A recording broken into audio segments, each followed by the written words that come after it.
Hey everyone, this is Josh from before, and I'm here with the Ramen Racer from Ramen Toys. This is a 1/12 scale muscle car. If you watch my channel, you know that I'm mostly into 1/10 scale 7-inch. This is strictly for 6-inch figures. You might be able to get the odd 7-inch figure in there, but it's really designed for 1/12 scale. I've got some random 6-inch figures that I'm going to be throwing on this guy. You'll see they're mostly Hasbro in this video. But I've had this dude out of the box for like a week, and if you can tell from the video clips I'm showing you right now, I've tried to put it through its paces and come up with as many different scenes and scenarios and poses that I could think of.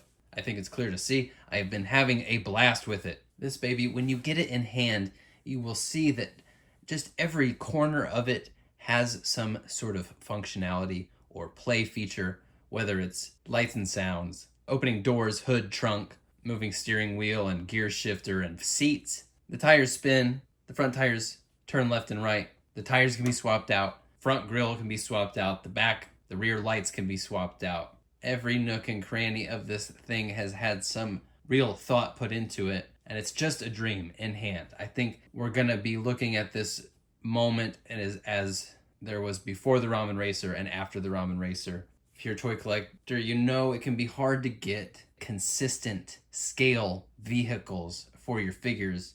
Obviously, like military stuff and superhero business, that's kind of out there. Batmobiles, you can get those, but more civilian style vehicles, that's tougher to find, especially for at an affordable price. And for what was delivered here, I think the price point was very competitive. Of course, this was designed to be a HasLab killer with that engine of vengeance that didn't fund. I have a hard time picturing Hasbro delivering something this solid. Now, I pre-ordered this about a year ago. I got the early bird pricing. Of course, I then also had to pay $50 for shipping. It's coming from overseas. As far as that fulfillment goes, I'll tell you something. I think this thing was originally quoted as it was going to be shipping in January. And here we are. It's into July, into August. People are still getting theirs. I jumped on this thing what I thought was pretty early. I feel like I didn't hesitate to back it as soon as pre-orders became open, but I saw a lot of people getting theirs before me, and you know what? It's okay, folks. Ramen Toys is a small operation. They're doing some very complex work and trying to produce and fulfill hundreds of orders. We can give them a little grace. Some of you remember a couple years back, you all helped me crowdfund a print run of my comic book, and I had that thing organized to a T, had all my ducks in a row, and guess what? When the books came back from the printers, there were smears, there were roller marks and scuffs. They looked like shit. Fortunately, the printer made it right. They reprinted the books, but that set me back a solid 2 months. It was 2 months later than I had told people that I was going to be sending the books out. They all got delivered in the end, but it was later than I wanted it to be. And this thing was so worth the wait. I really think this is opening up a whole new arena.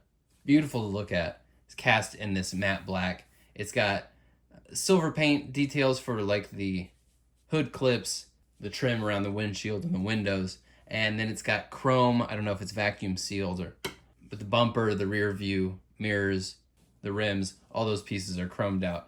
The engine, of course, as you swap the hood out, the engine can grow out of the hood itself with this big intake.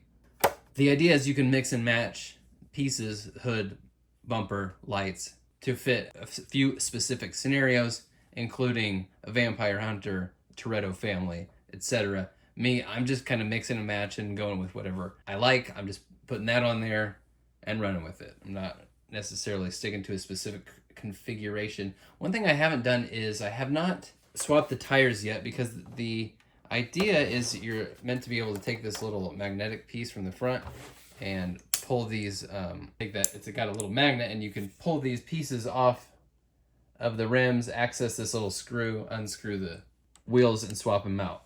Well, one of these guys is just on here too tight, and I can't pop it. I can't pull it off. He's stuck in there, so I'm gonna have to go do some prying. Don't quite feel like doing it right now. I am a little worried about scratching up that chrome, but I think it's gonna be all right.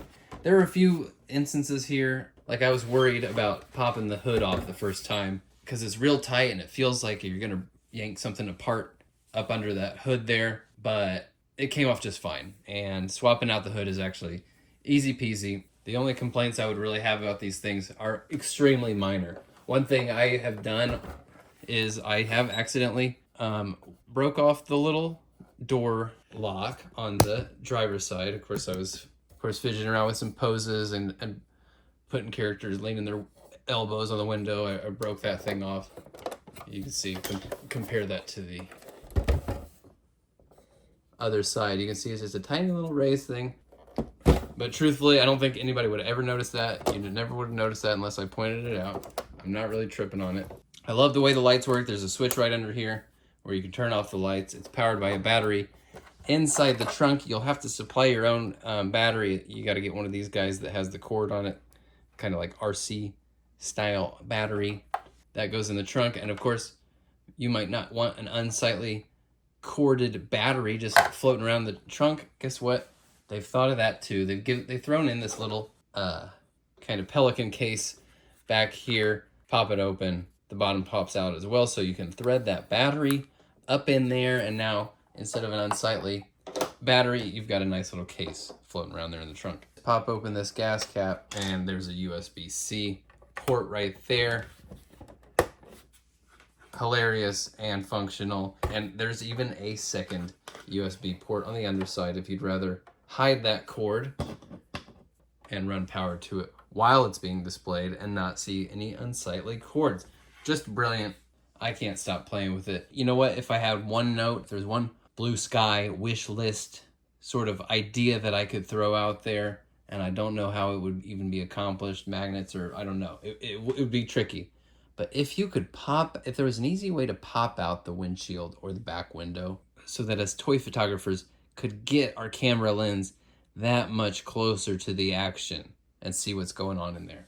Because there's so much space inside and around this thing that you can just have so many little tiny moments happening within the vehicle.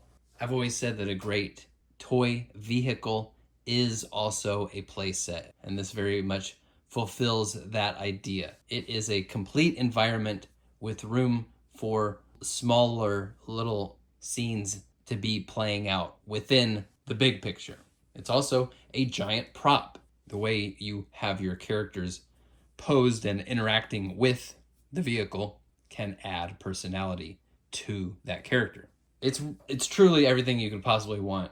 I'm really thrilled that we're going to be seeing more 1/12 scale vehicles from Ramen Toys. Pre-orders are open right now for a tank, which looks really fantastic. I'm going to be passing on it because I don't go in for the military vehicles as much. I just don't have room to go down that rabbit hole. But man, the way watching those treads roll, ooh, it looks cool. The price is great too. I'll definitely be getting a couple of the upcoming bread car. It's a big panel van. It won't have lights and sound, so it's going to be even more affordable. I think $100 is going to be the early bird pricing on those vans. Don't sleep on those. I think there's more vehicles to come even after that. I'm here for it. Ramen Racer, I think they're going to do another run of these, so follow their socials. Keep your eyes peeled.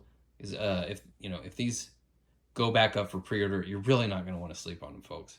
You will kick yourself if you miss out on this. You're gonna, in 2 years, you'll have forgotten all about it, but then you'll see somebody on Instagram posting pictures of it and be like, oh shit, that's that Ramen Racer, and I slept on it, and now they're $800 on eBay.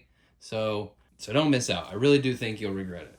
All right, let me know what you think. Let me know if you picked up one of these. I'll catch you on the next one. I'll see you pretty soon. I got some McFarlane stuff to show you. I'll start making those videos here pretty soon. All right, peace out.